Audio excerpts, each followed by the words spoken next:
We are very excited to welcome Anke Rudy back to the Osterville Village Library. We were, as I was saying earlier, she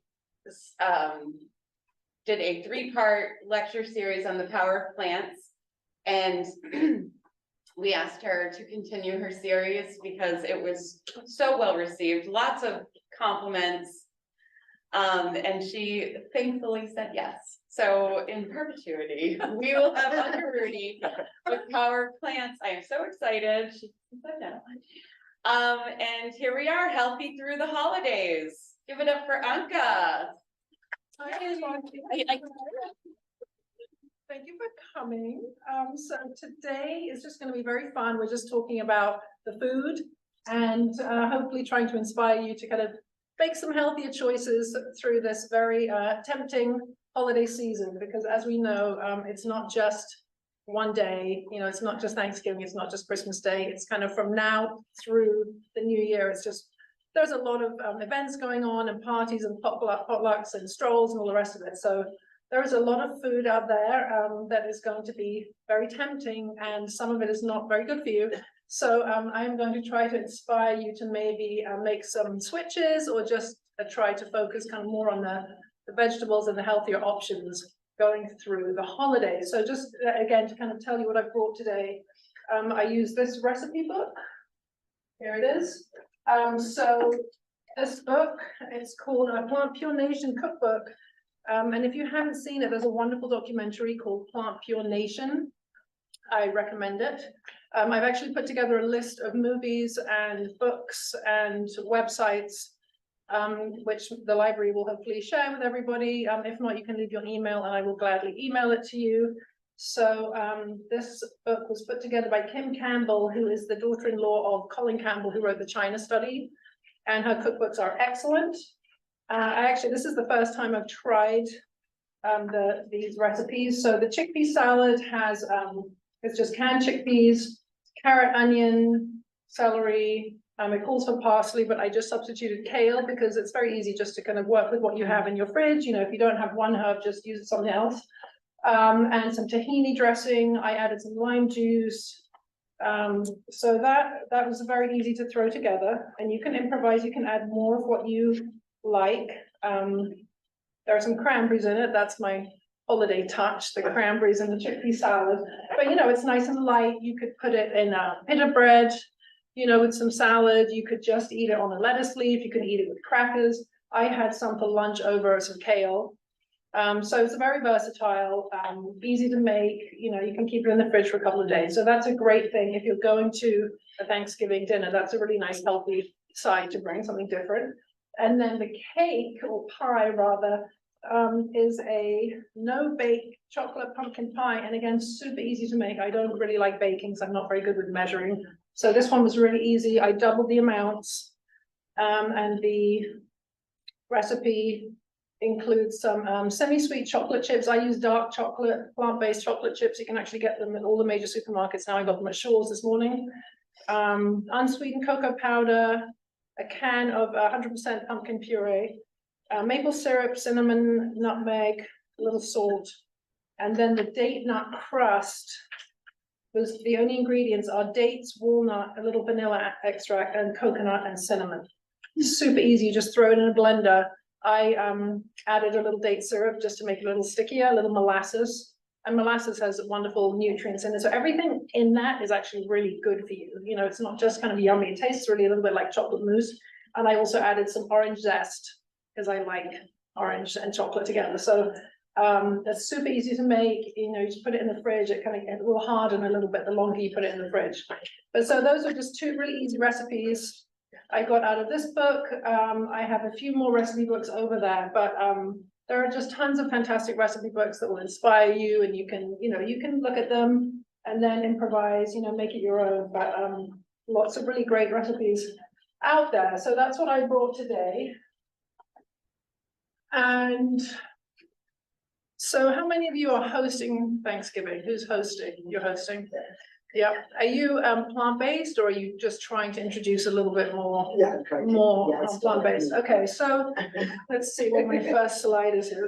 Yeah, so The nice thing about Thanksgiving and Christmas is that although, you know, even if you're eating a turkey, the sides are kind of very important, and a lot of people get more excited about the sides than about the actual bird. So, you know, people say to me, oh, what do you eat at Thanksgiving so you don't eat turkey? I just load up on the sides, and if I'm hosting, obviously I make them vegan, but if I'm going to someone's house like I am this year, I will just bring a few side dishes, and it's really very easy to veganize a side dish. You just use non-dairy milk instead of milk for your mashed potatoes. You can use, I mean, I don't use oil or butter, but you can use, you know, a little olive oil or a little vegan butter instead of dairy if you're kind of transitioning and you're just kind of playing with it. But yeah, so it's actually very easy to roast vegetables without oil. You can just put a little vegetable stock over them. And for me, it's really all about the seasonings. You know, I use cumin and cayenne and all of those nice spices. And beets are a great idea. You know, you can put like red onion and pickled onion and herbs. So you'll see here, you know, lots of nice colors. Cranberries, obviously, kind of a main player in the Thanksgiving table. So I just made at home some cranberry sauce. I have a sweeter one here with applesauce and cinnamon, but I made one at home today with jalapenos, green chilies, and lime juice and lime zest, because that will go nicely with a savory dish. So yeah, just think about, you know, maybe preparing your vegetables without the butter, without the milk, and use like a vegan option instead. So it's quite easy really to make vegan side dishes. And then, you know, some people make a tofu turkey type variation. I'm not really a fan of that. I'd rather just eat more mashed potato, honestly, and sweet potatoes. I'm going to be roasting sweet potatoes. So as we have seen today, it's also easy to make desserts without cream and butter. I will be making some kind of apple crisp with cranberries and a kind of granola, kind of an oatmeal crust, you know, with a little maple syrup to get it to stick together instead of oil or butter.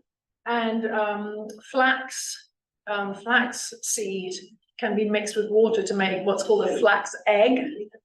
Have you been doing that with your baking? Yeah, it's actually, it gets really sticky, and it basically is a great substitute for egg, you know, without all the cholesterol, but with all the great benefits of the lignans in the flax. Yes. Quick question with regard to the fact of oil. Yeah. Olive oil's been thrown out there as a really good thing to use and to cook with and everything. What is the downside to it that you're against? Okay, so all oil, not just, I mean, olive oil is touted for its, you know, health benefits, but really the nutrients are in the olive, and the oil is just the fat squeezed out of the olive. And all oil is going to sludge your blood, basically.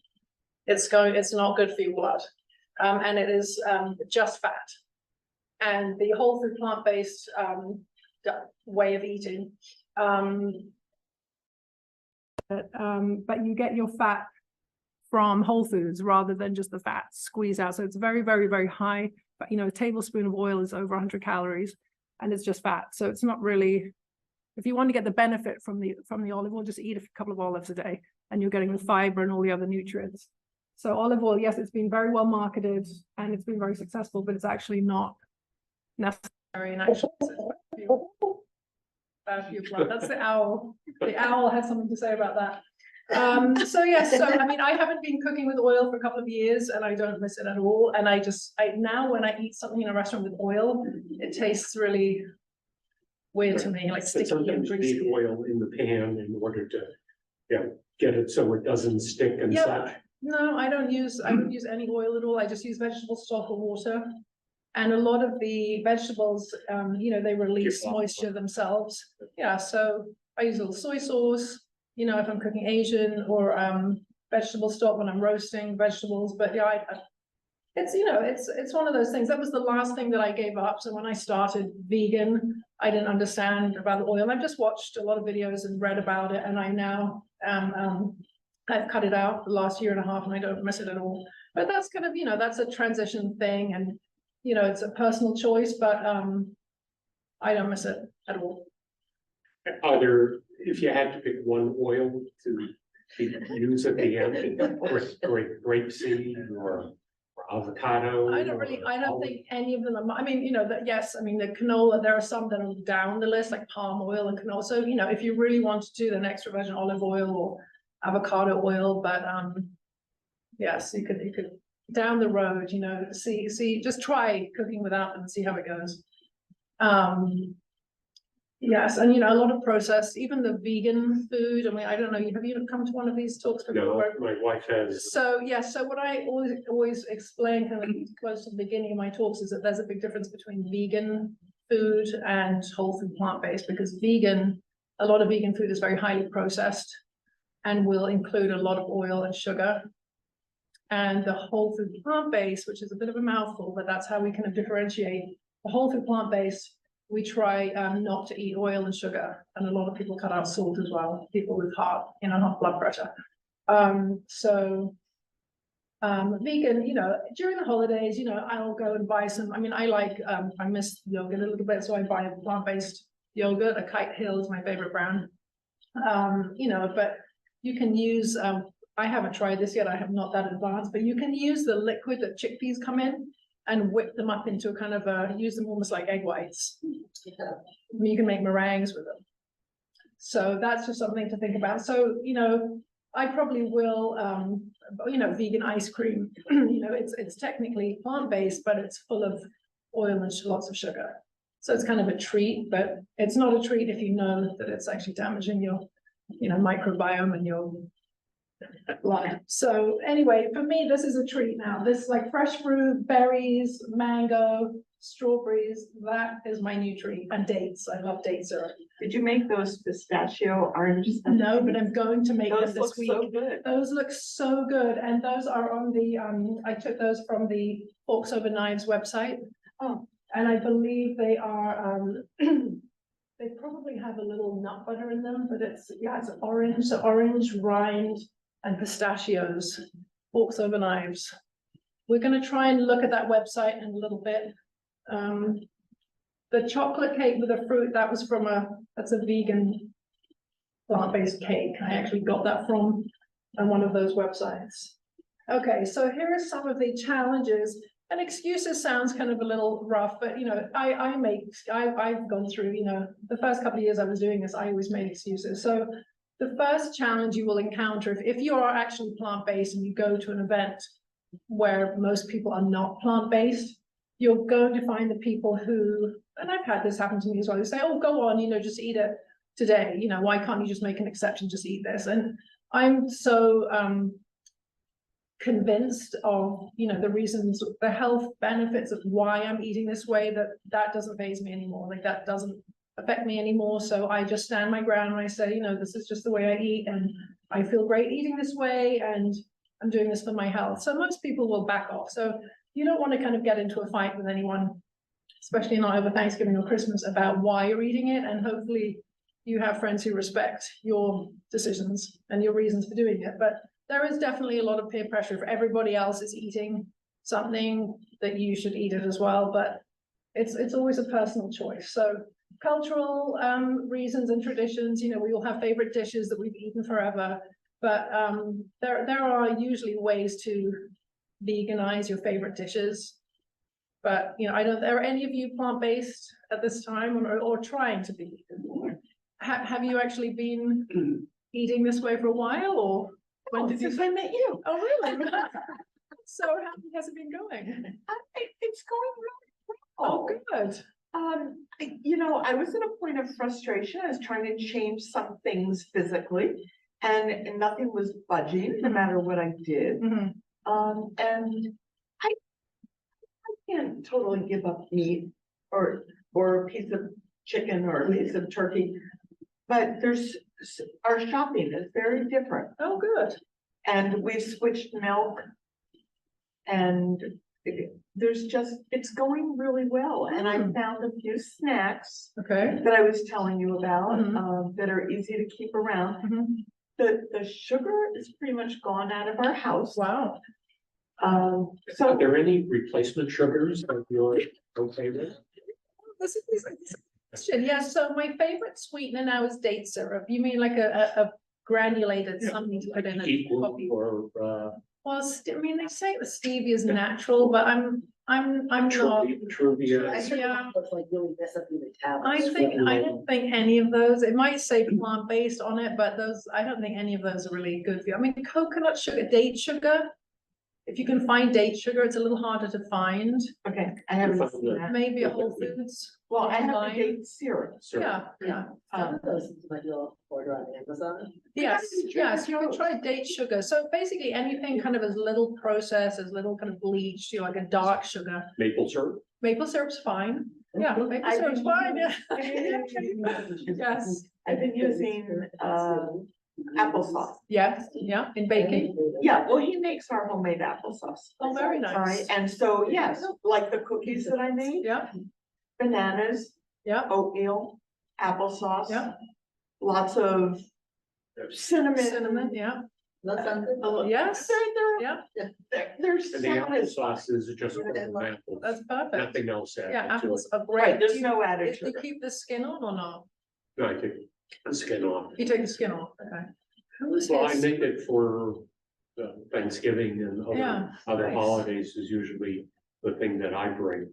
Very So- nice. Would you say we should be leaving the skin on because there's more fiber? Fiber and also nutrients. Okay. And Um, we've Do you have added, to puree it or anything? Oh. do Or you not just- puree your applesauce? How do you prepare it? I just cut it Oh, you up. just cut it up and cook it and it just kind of softens. Yeah, I just add a little bit of water on the Oh, bottom when Okay, I first start, and I use a wooden spoon and just mash. love it. Excellent. like his Um, mother used. Yeah, you could definitely, if you could puree, so a book club, the last time we had Cookbook Club, it was, our theme was sides, and this lady brought applesauce that she had made herself, and she had pureed it, and she served it warm. Yeah. I've never had applesauce warm as like a side dish, oh, it was delicious, it was amazing. And she said she does keep the skin on it, We and she could. purees it, And she has a unique kind of apple, she said, like. special kind of apple, it was like No, a, but she had gone somewhere and they had like all different. right. That one, like no one had really heard of. Right, it actually had a German or a Dutch name. It was a very unusual kind of apple, but you could do it, make it Yeah, with any yeah, apple. right. She just But- ended up with all these apples. Yeah, but I would Okay. definitely keep the skin on. Because a lot of nutrients, a lot of fruits, that the highest amount of nutrients are in the skin, especially for things like sweet potatoes. Just scrub them before you bake them and always eat the skin. So a lot of the, and citrus, there's a lot of great stuff in the skin as well, which is why I always put lemon rind, orange rind, and I love citrus anyway, so that's where that's a strong flavor as well. We've just done honey squash Mm, and the skin on it is, really you The can eat honey it. nuts. honey squash. nut. Oh, yeah, you But can that eat the only skin, comes out It's like Oh, yeah. 2 weeks or 3 Right. weeks, you can get it. right. Now we're on to the acorn squash and Mm. butternut squash. Mm, So I've been taking the squash and baking them, cutting them in half and baking them in the oven, and then using that as a bowl. And putting like Yes. vegetable soup inside. it. yes, amazing. Help. Amazing, yeah, and you can, I love any of those pumpkin butternut squash soups with little pumpkin seeds, little toasted pumpkin seeds on the top and some parsley, and so, oh, there's just endless, and carrot soup with ginger, Yeah. that's so a great combination as well. I love this time of year for food, I love all the root vegetables and all that. So, yes, lots of great recipes out there, but yes, it is a tricky time of year because there's just so much, there's a lot of emotion connected with eating and, being with a family. And I mean, I'm lucky. I mean, no one's really given me a hard time. Everyone just respects my decision because they see me live it every day and they don't expect me suddenly to make an exception. So I just eat the sides, I don't make a fuss about it. I just, my husband makes the turkey, and I made a vegetarian gravy last year for myself because I need my gravy with my potatoes, and then I made the regular gravy for the rest of the family. So if you're What did you hosting, put in your vegetarian gravy? well, vegetable stock, I think I might have actually made my own vegetable stock, and then some flour, oat flour or almond flour, and just lots of seasonings, and I might have pureed some carrots or something into it. Anyway, there's lots of good recipes for vegetable gravy, and this year I think I can make one with mushrooms. yes. So I make a really good mushroom stroganoff, and I think I just found this online. It's mushroom stroganoff with soy sauce and Dijon mustard and little oat flour. And the flavor is just is wonderful. Lots of parsley. All Yeah. different kinds of mushrooms, like. Yeah, and or just any one kind, Oh. but you could throw all kinds of different mushrooms. But yeah, it's just soy sauce and vegetable stock, and then a little thickened with oat flour. So yeah, I've just found ways to eat the things I like, but in a kind of healthier, kind of plant-based way. But it can be a tricky time of year. So portions, okay, so I like to eat, and I have a very healthy appetite. So portions are kind of that's my downfall, because even if I'm eating very healthy, if I really like something, I eat a lot of it. So it's still important, even eating this way, to kind of just keep an eye on portion size. But of course, this time of year, we can get a little carried away. So that does happen. But vegetables, I will say, all the fiber are very filling. So if you eat sides, a lot of the sides, potatoes, sweet potatoes, and all the veggies, the fiber is very, very filling. So doesn't leave a lot of room for dessert. Yes. I so agree with that, and it's surprising to me, like a sweet potato, it can be the basis of the meal. Oh, definitely, yeah. And then I've made stir fries, Uh-huh. and then just put that on top. Yeah. With a little bit of fresh tomatoes, and it's so filling, you Uh-huh. wouldn't think. Yeah. That is heavy, so. Well, it's starch, there's a lot of carbs and the fiber. It's really the fiber that's very filling, especially if you're switching to this way of eating from like the standard American diet, SAD, we call it. If you're switching from the SAD diet to this way of eating, like, it's difficult for your body to process all the fiber. So it's good to kind of do it gradually for most people. But it is very filling. With regard to portions, do you also get into calorie count? Technically, this way of eating, you don't usually have to worry about calorie counting because the food is so filling. But you have to kind of use a little common sense. I sometimes, delude myself into thinking, well, I haven't really eaten a lot today. And then sometimes every now and then I'll do a little calorie count, and it's quite easy. You know what, the worst offender on the calorie front is nuts. They are so high in calories, and because most of the food is low fat, the vegetables and the starches and all the rest of it, nuts are kind of my treat. That's the food that kind of has some richness to it. So it's very easy for me to kind of overdo the nuts and almond butter and peanut butter and all those things. So I'm trying to cut back on the nuts. The seeds, are they?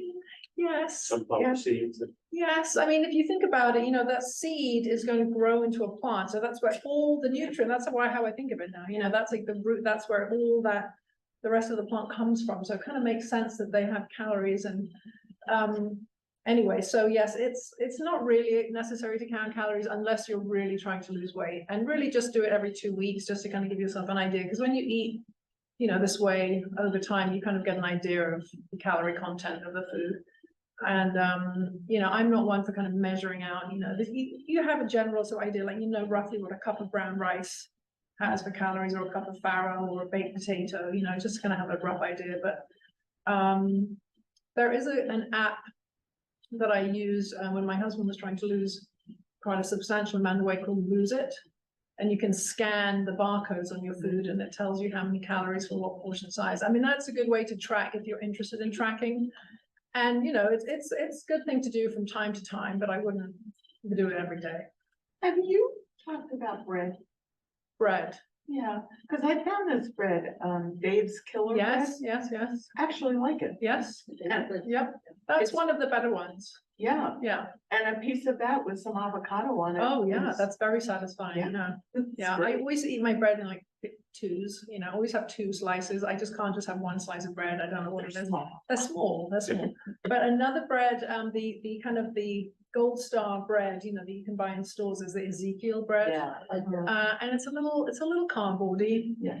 It's almost like a cracker when you toast it. Yes. It's not, I don't find it delicious or satisfying, but it's a vehicle. I put my Yes. almond butter on it, and then I put my cranberry compote, and then a little date syrup. Oh, and flax meal. Yes, So I we put the have flax, little flax every day. Flax meal on the almond Chia butter. seeds. Chia seeds are Yeah. great, yeah. So, nuts, portions and calories and all that, I mean, if you are watching your weight, it's things like avocado and nuts and seeds that have the highest density of calories kind of per portion. So I really have to watch my nut intake because I'm gonna get carried away. And there are walnuts in both those recipes. They are good for you as well, just in small amounts. So my doctor friend, he tells me not to snack on nuts, but to use them as a salad topping. You know, just have, and Jean, who I'll talk about in a minute, she measures out little portions of sort of mixed nuts and seeds, and she has them in little pots, portion control, and she just puts those on her salad, like one each day. So that requires discipline, but you can do it. And if you prep, like she preps all the little pots, so she has one for each day, and that's her portion, and that's, yeah, I find that difficult So to do. since you don't have a whole lot of protein, do you take a lot of supplements or No. no? So the great thing about this way of eating, what you learn is that your body actually doesn't need as much protein as you think it does. Only 10% of your daily calories need to come from protein. So if you're on a 2,000 calorie diet, which is kind of average for grown-ups, you only need to get about 50 grams a day from protein, and you will get that easily eating this way. So the thing is that the body cannot store protein. So if you eat too much protein, it puts an immense pressure on your kidneys and the liver. So you get renal failure, all the rest of it. So protein, you don't need to worry about. It's one of those myths that we've just been told for decades that we need tons of protein. Unless you're an extreme athlete, you're going to get plenty of protein eating this way. I mean, everything has protein in it, all plants. That's where animals get it from, is from eating the plants. So, you know, especially beans, you know, if you're adding beans, legumes, nuts and seeds, a bit of tofu, soy, that all has Right, no, protein. I have a friend who's doing a plant-based diet. She's a nurse, and she said she takes a bunch of supplements because of that, that's why I asked. Oh, well, I mean, if you're eating a huge variety, you shouldn't need to take any supplements. The only supplements that you should be taking, which everyone should be taking, regardless of what you eat or don't eat, is B12. Most people are deficient in B12 because we used to get it from the soil, so on potatoes and all that sort of stuff. But because of pesticides and, you know, modern agriculture, it's the B12 has been depleted. So everyone should be supplementing B12, and then also in the winter on Cape Cod some vitamin D, because we don't get enough. Because that is actually an enzyme, I think, from the sun. So D over the winter and B12. And I get a little spray B12. I'll find out the name of it. Anyway, so alcohol. Alcohol is one of those things. First of all, I think, you know, your inhibitions kind of fade away a little bit with alcohol. So, you know, maybe eating more than you would normally, and obviously also has calories. So, and it's very, very new research is showing that it's very closely linked for women to breast cancer. There's new studies out, which is very pertinent to me. Anyway, I gave up alcohol 5.5 years ago overnight and haven't missed it for a day. But if you are trying to cut back on alcohol, there are lots of great mocktail recipes out there. And again, it's one of those peer pressure things where I've been lucky that none of my friends have given me a hard time about it. And I have been going to parties and doing everything I used to do and just drinking seltzer water instead of wine. And it's great. So I don't wanna challenge you to go off your, your path here. oh yeah, no, But where do the eggs fall in? eggs are no. And you don't eat. No eggs, no.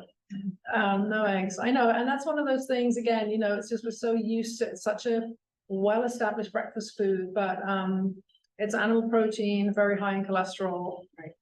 And just And not even egg whites.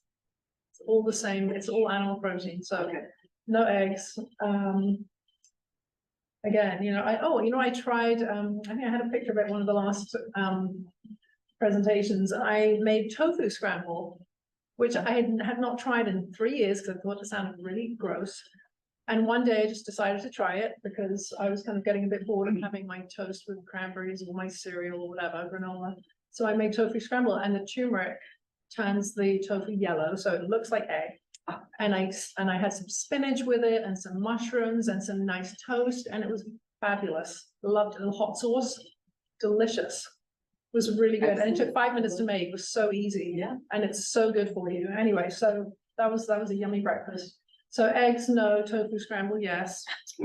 I mean, and then, you know, as I was saying before, you know, people say, oh, why do people always say they put on weight over the holidays? Because it's only one day. Well, it's really not. It's like, it goes on for months, you know, I mean, unless you're a recluse and you're sitting at home all the time, and it just takes a walk through Trader Joe's, you know, to kind of try and resist all that temptation. It's in the shops now, all of that yummy, seasonal, lovely, you know, sugar-loaded food. I mean, I have a weakness for this. They stock this German Christmas log called Stollen, and it looks like a loaf, but it has sugar all over it, and it has raisins and candied fruit and marzipan.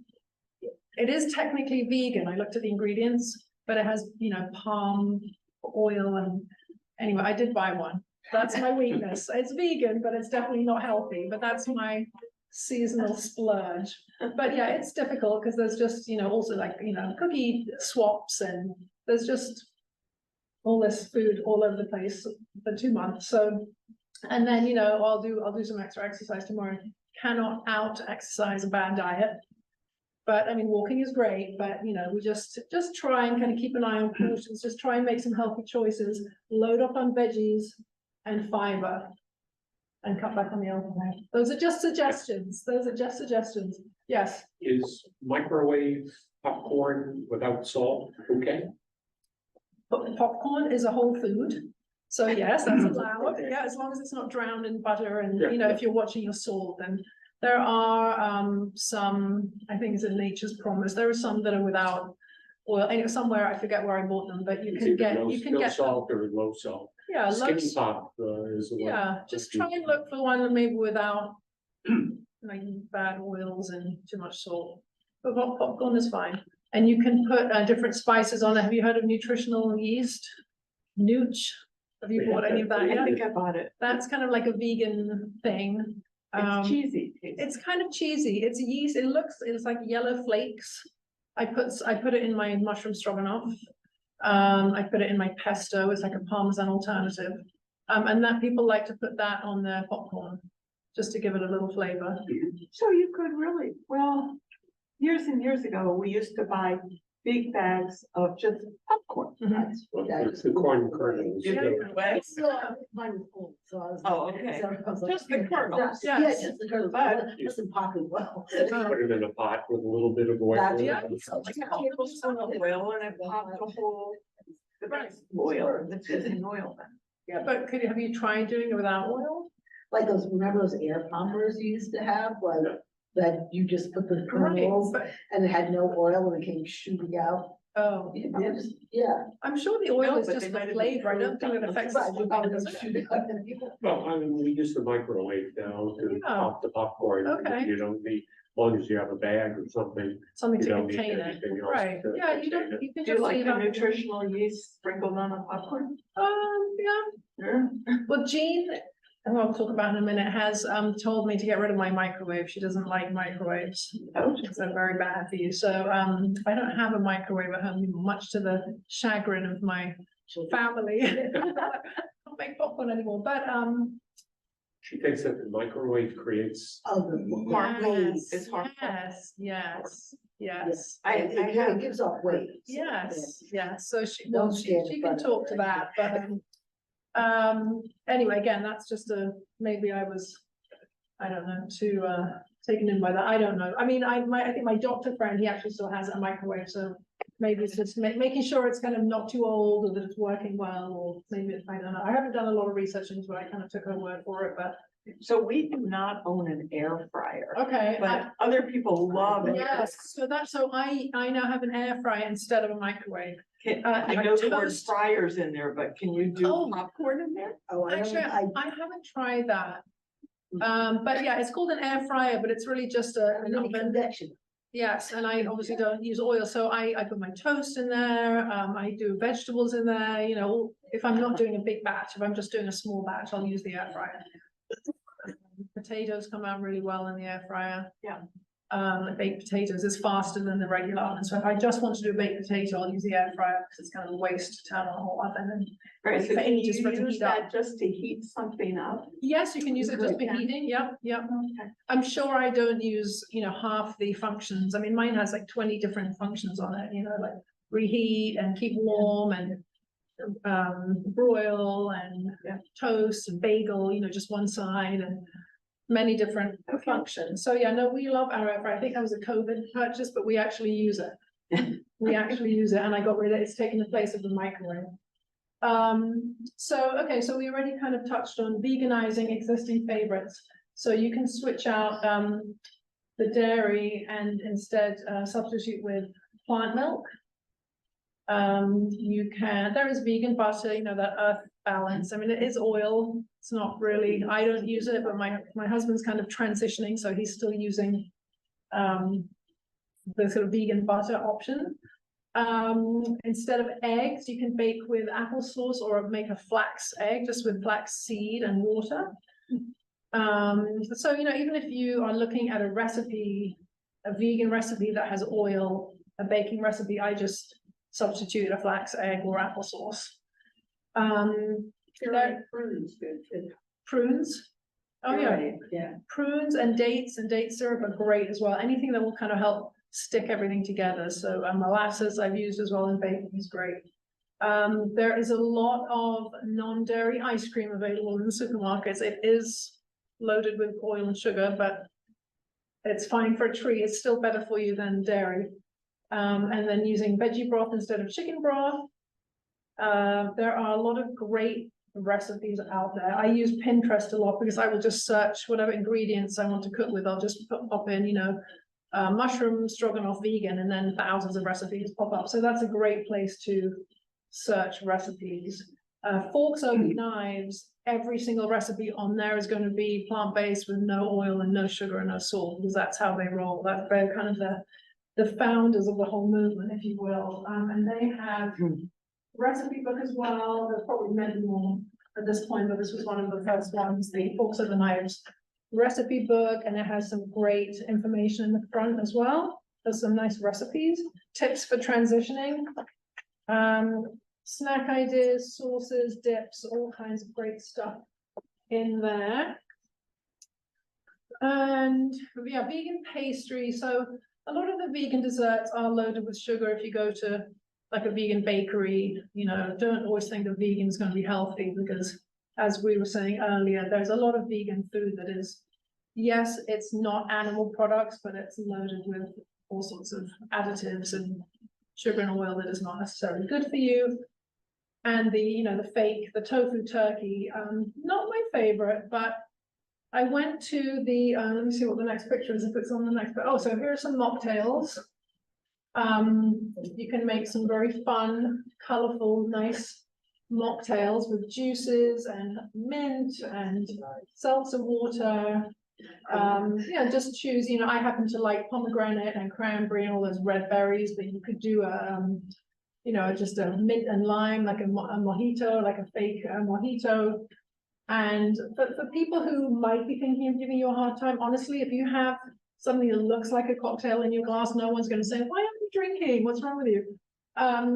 So yes, in the beginning, you know, even if you have just seltzer water, it looks like a vodka tonic. If you put a lime, slice of lime in it, people thought I was drinking vodka tonic. I don't care what they think I'm drinking or not drinking. But anyway, there are lots of yummy mocktail recipes out there. And I just think cranberries are lovely this time of year. So this is the website, and we might go into that later just to show you some more recipes. So this is some food. So I went to the Green Nosh. We have this monthly meeting for this plant-based group on Cape Cod, and we just had our meeting on Friday, and it was all seasonal, you know, holiday fare. So those were some of the desserts. So I think actually this crust looks very similar to the crust I made, but that was just a pumpkin pie with a nice kind of, I think there were oats in it as well. And then this, it was like a carrot pumpkin spice cookie, a peanut butter chocolate chip cookie, a little cupcake, 2 different pumpkin pies. And this was actually delicious. This was a carrot miso mousse, like a dip. It was delicious. And then this is a salad I made for the teacher potluck yesterday. It's a kale with just roasted sweet potatoes, roasted without oil, just little cubed sweet potatoes, cranberries and pecans. And then I brought along a, Trader Joe's have these great, salad dressings in the produce section. There was a green goddess dressing. Oh, yeah. And I think I squeezed some lime juice over it.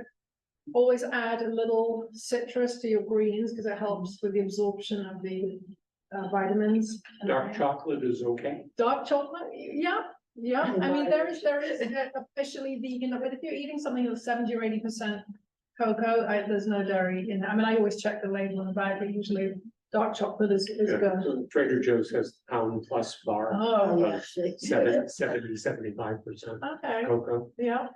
It's Okay. dangerous. Yeah, Yeah. portion control. I can't buy that because I'm not good with So, portion control when it comes to chocolate, so I prefer to They're just buy a little small bar. squares that you can break. One square at a time, yeah, I find that a little too tempting. What was this? Oh, this was my, I went to book club at my friend's house and she made this delicious lentil dish, roasted cauliflower with pomegranate seeds and parsley, amazing, and some avocado, that was delicious. I think it's, like a lentil stew over brown rice, yum. And then this was it was a vegan Egyptian restaurant that I went to in Boston on the weekend. And these are falafel, so these obviously were deep fried in oil, so that's, it's a treat, I mean, not the healthiest, but anyway, falafel, and they were bright green inside, so it was all herbs and chickpea and lots of herbs. And this is baba ganoush, which is an aubergine dip, and then some tabbouleh with quinoa, and delicious hummus and some whole wheat pita bread. That was delicious. So do it is, you think you could make something like falafel or potato pancakes without oil? You might be yes, able to make the falafel balls in the air in the air fryer. fryer. So actually my Indian friend Kumara, the doctor who's been plant-based for 20 years, he's very well known here in the Cape. He just gave me falafel mix. Okay. Because he asked me a question last week. He said, do you have an air fryer? And I thought, why is he asking me this? And he said, I have something for you, and it's the falafel mix. So I think you just add water, roll them up and put them in the air fryer. So I haven't tried them yet, but I will report back. And he bought this mix at some ethnic store in New York, so we'll see. But And I don't just do do it. a silicone like liner for my air fryer, so you'll have to put the whole thing in I know the paper ones, but this is even better. Okay. And they come round or square depending on what shape your air fryer is. Oh, And I have to say, I bought it Home Goods, like one of the best things, like, because then you just put that in the dishwasher. And oh, take instead it- of the rack. Right. so Yeah, the whole yeah. thing- I mean, every, week or two, you might want to wash the whole thing. but Yeah, It really saves you. yes. Well, the problem is that I'm the only person in my house that doesn't use oil. So other people have used oil in the air fryer, and then so it's kind of blackened and all that stuff. So I'm gonna get one of those Yeah. silicone They were, it was like. dishes. like I mean, they were tray, like- like it's it- like a tray. It almost looks like, an extra basket. Like a basket, but it doesn't have doesn't have. And it's, right, and it's made of Does silicone. it have sides? Yes, yes, yes. Oh, You can perfect. just put it- Oh, it's like a little insert that you can put Yeah. in that basket. Yeah, which is way Oh. better than they have the paper ones, where you can't heat your air fryer with the paper because then it Okay. catches fire. Oh, good to know. I'm gonna go look for one of Yeah. those. Stick to an air fryer. Yeah, excellent. Okay, good. Yeah, anything that makes cleaning easier. I'm wondering with the falafel and also with like potato pancakes, that also come in a box as Yeah, a mix. yeah. Mhm. When you don't feel like grating them. Mhm. Of course, for those, you have to add egg. Right, but you could buy at Trader Joe's, they have the potato pancakes that are already made in frozen. The little set. hash browns. Right, Yeah. and they Or you actually can- have Then potato you can pancakes. just Put put them in those in the the air oven. fryer. or in the Air fryer, yeah, Oven yeah, or yeah. the air Yeah, those fryer. are actually good. Those are good. Right. Thank you. Yeah, I actually bought a pancake mix. So there's a company called Plant Strong, and it is Rick Esselstyn, who's the son of that famous cardiologist who's in all the documentaries, Dr. Caldwell Esselstyn. And his son has a line of food that's all completely whole food plant-based, and I bought some of his pancake mix. And you just you can either add water or plant milk. So I've tried both. And again, they're a little dry because they don't have egg or anything in them, but it's all like ancient grains and dates, and I mean, they were fine. I mean, I put my maple syrup and some blueberries on top and it was fine. Not the same as a traditional pancake, but again, it's fine. I'm happy to make make the sacrifice, but I just, if you want to have a pancake, it was kind of fairly close to, it gave me that kind of satisfaction. Okay, I'm having pancakes for breakfast, without all the sugar and cholesterol. All right, so this is what I'm gonna be making these for Thanksgiving. This is just Brussels sprouts with maple syrup, pecans and cranberries. And then I might add some chili flakes. And those come out great in the oven without oil. Love Brussels sprouts, all cruciferous vegetable, fantastic. And then this is kind of one of my snacks. So I'm trying to cut back on like Lara bars and anything like that, because there's too much nut ingredients going on. So edamame and pomegranates, which are in season now, and I found a new way to cut them because they're a little tricky to get into. So I watched a video, and you cut a square, almost like you're cutting a lid, like a lid of a pot, and you take the square off the top, and then you try and cut in line with kind of the white filaments, has like this white, like an orange membrane, thank you. And you kind of just cut, and then you just peel it open, and all these seeds come out. And then also I put it all in water, and then the seeds, and then you just drain it. Anyway, it's a bit of a procedure, but it's worth it, because I find that the seeds, if you just buy the pack of seeds, they can go bad really quickly, and I've had some that taste a little fermented, and that put me off those.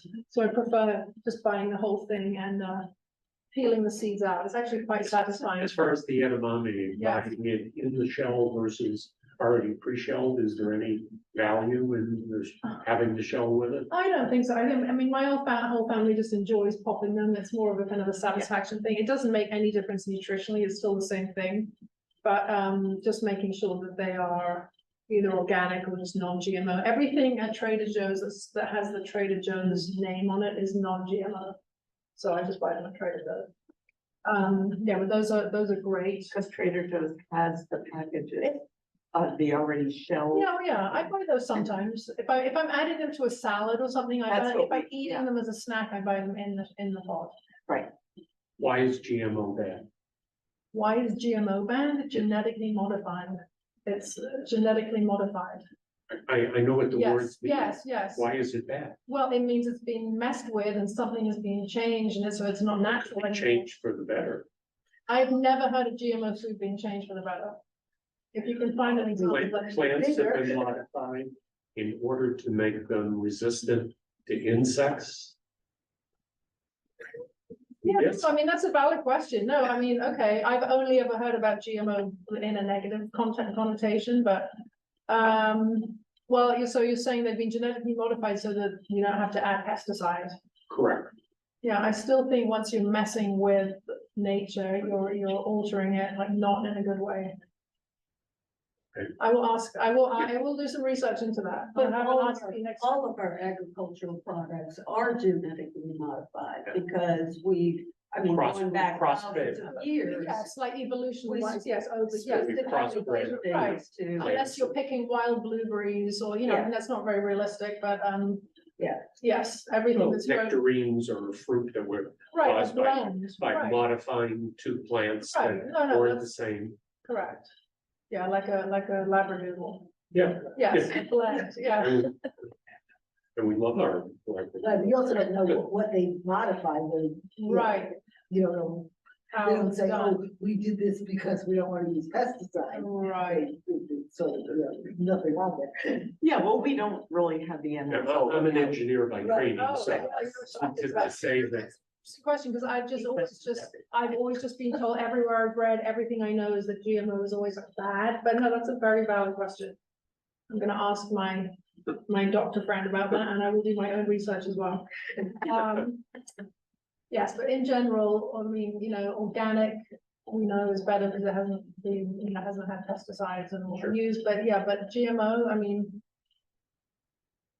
I don't think there's any GMO stuff that's healthier for us, but I will look into it. Okay, so on the left, that is kale salad again with sweet potato and some farro and edamame. I actually came home to find my husband, who is not completely plant-based, but he's definitely coming over to my side.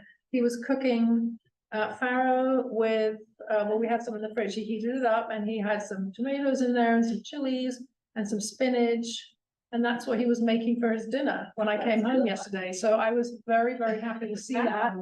And there was a little bit left over, so I put some over my kale salad and it was very delicious. I have a question about Yeah. kale, Yes.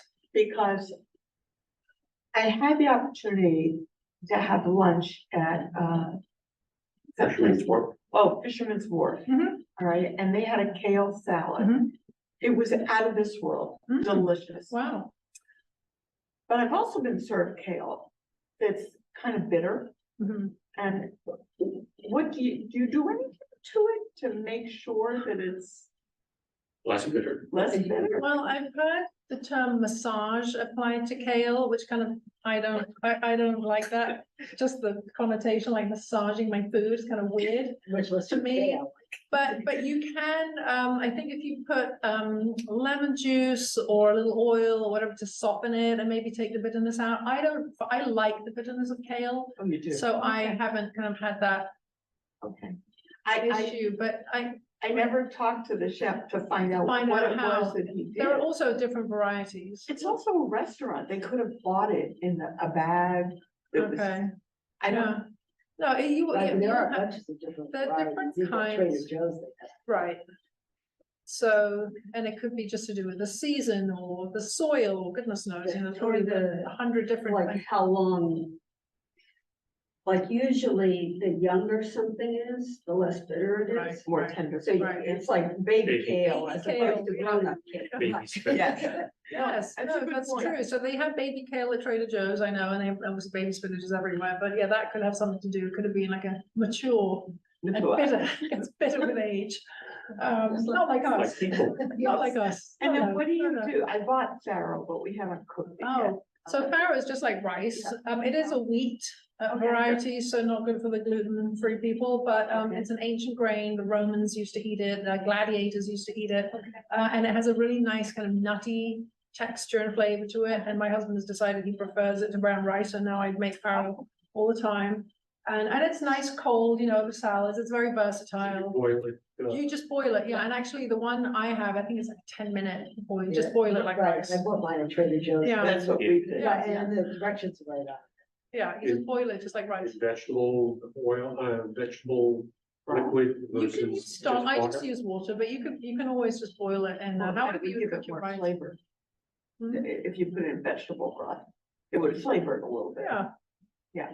That's fine. I mean, I always add so much to mine that I don't need to boil it in, but if you're gonna eat it on its own or quite plain, They can eat kasha. Yeah, are you familiar with kasha? is it a grain? It's a grain. Yeah. Buckwheat.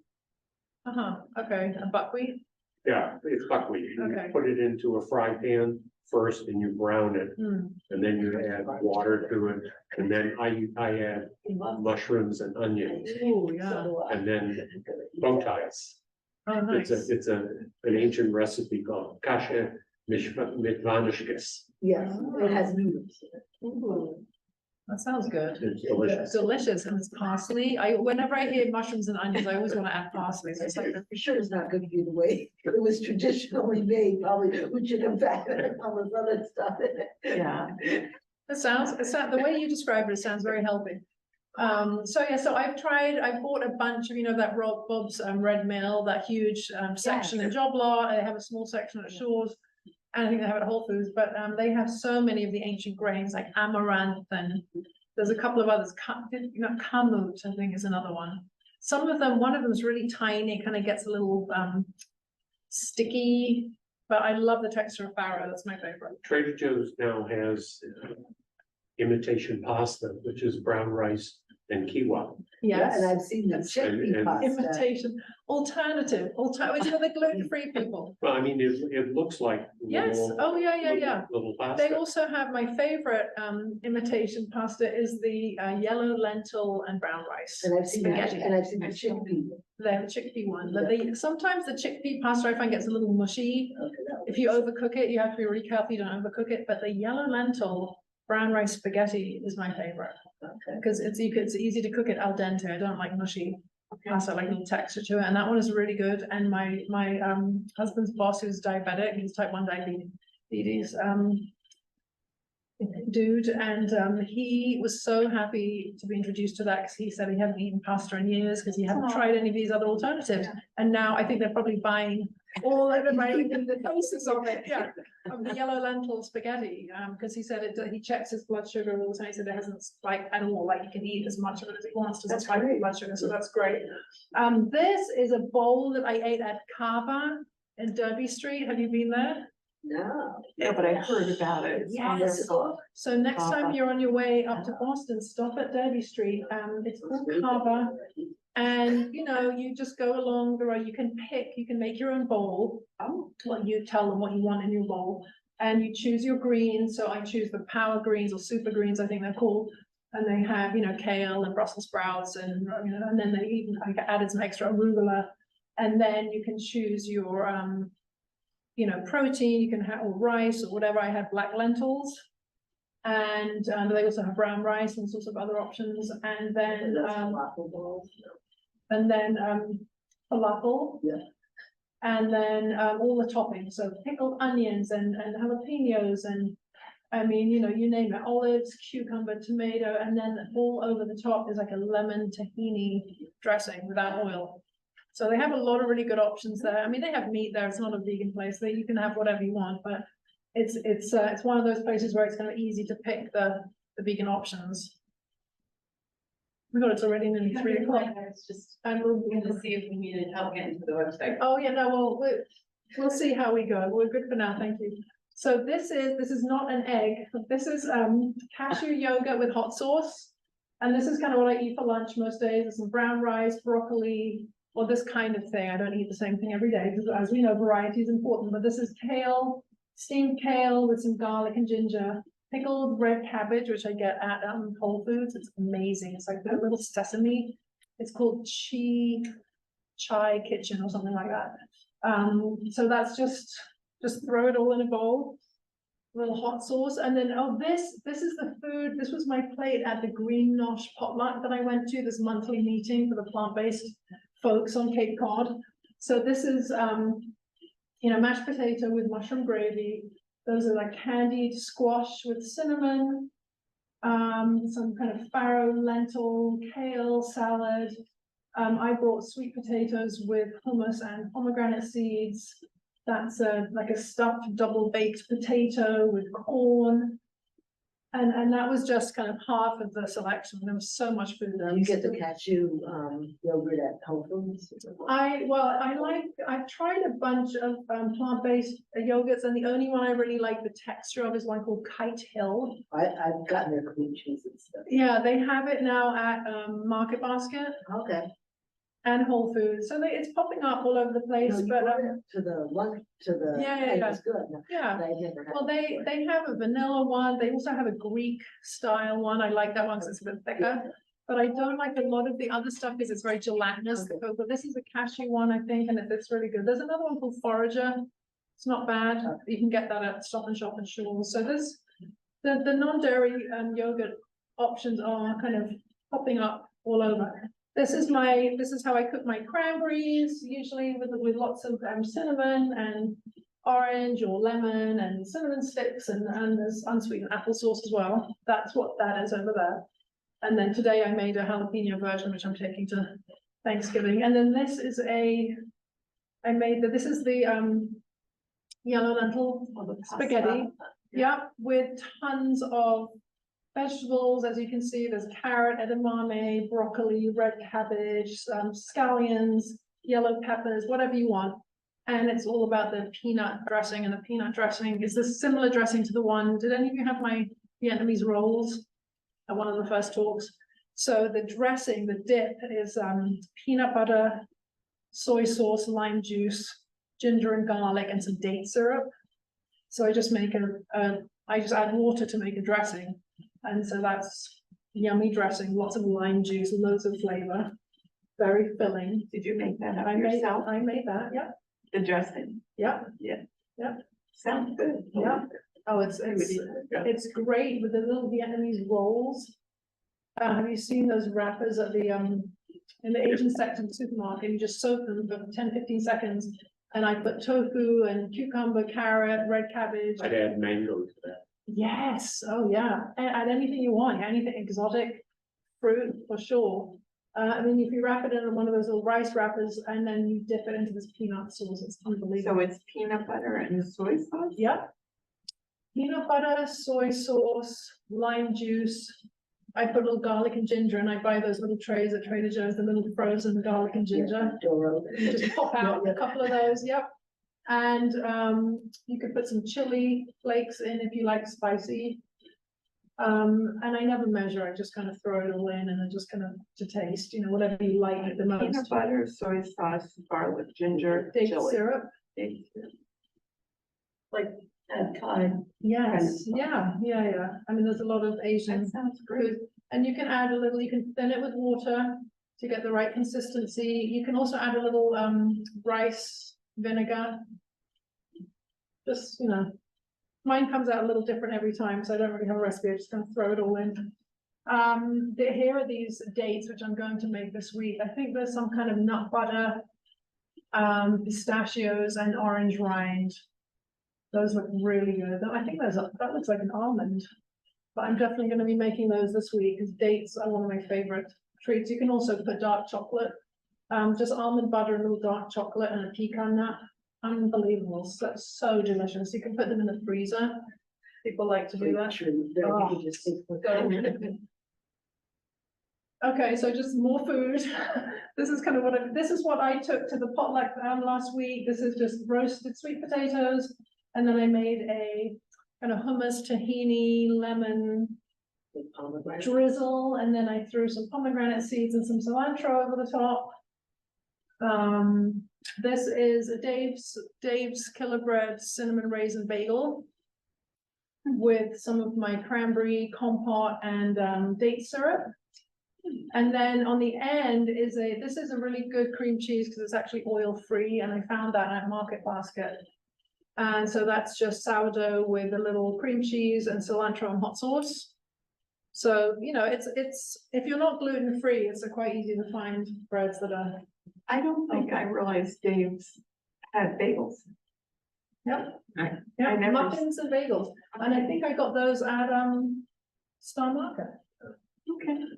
Market Basket has a large selection. Yeah, Market Basket I don't go there very often, but I think I'm gonna start going there more, Oh, you should. because they That's have right. About 40%. Fruits, vegetables. yes, the produce is great, yeah, Yeah, and they even have Thai basil, which I've never seen anywhere else in the Cape, right, so and they're just They so have, much cheaper than, the prices are and good. so much well stocked. Yeah. They also have golden beets there, you can buy them. Good, yeah, the produce section is great, and even like the herbal teas, I bought 3 different kinds of pomegranate blend tea. I love like anything pomegranate and cranberry, so I think they have pomegranate cranberry tea. There's also a raspberry one. Yes, pomegranate raspberry, yep. I love the bagel with the cranberries and the dates. Cranberries. I know, we do have Yes, them. so you make your own jam, there's no sugar in it, and cranberries are packed with antioxidants. So That what do you cancer do with the cranberry? Somebody gave me, my whole freezer downstairs is full of cranberries, the whole freezer. Full of cranberries. I just made a cranberry. You can only apple get it one time a year. Exactly, so I stock up, yeah, I stock up. Cranberries one for Thanksgiving. I make, that, but What do I, you use to sweeten it though? Because you, applesauce, okay. just applesauce and cinnamon, and then when I eat it, I put a little date syrup on it. so in a pot, Yeah. Yep. And it's really- cranberries. So wait, I had a picture of it, hold on, there we are. So just cranberries, a Yeah. little water, as much applesauce as you want. I use 1 or 2, I buy those little individual ones. So 1 or 2 of those, cinnamon, Sticks. cinnamon sticks, There's a reason powdered to them. cinnamon. Oh, I love it. And then something citrus, so I use orange, clementines. You could grate some rind, and that's really good. Lemon rind, orange rind, lime rind, any of the above. And you just let it bubble away for a bit. And then when it cools down, it thickens. Do you have to do any mashing I to do no the, mashing, no Yeah. mashing. Oh, no. the cranberries will soften They it? just, No, they will, just, as they pop. just pop by themselves and. so you um, cover the pot. You cover it, you just add a little water just so they don't dry out. You don't need I don't to. even think I- I covered I the know, pot, I- I mean, it's deep enough that they won't. Little maple syrup. Can you keep that for a while? Oh, it keeps for ages in the fridge. I put it in mason jars and just, I give it to people for Christmas. I get little, Yeah. little jars and I give that away for Christmas. So yeah, no, it keeps for ages, but I mean, I eat it quite frequently, so I get through it quite quickly.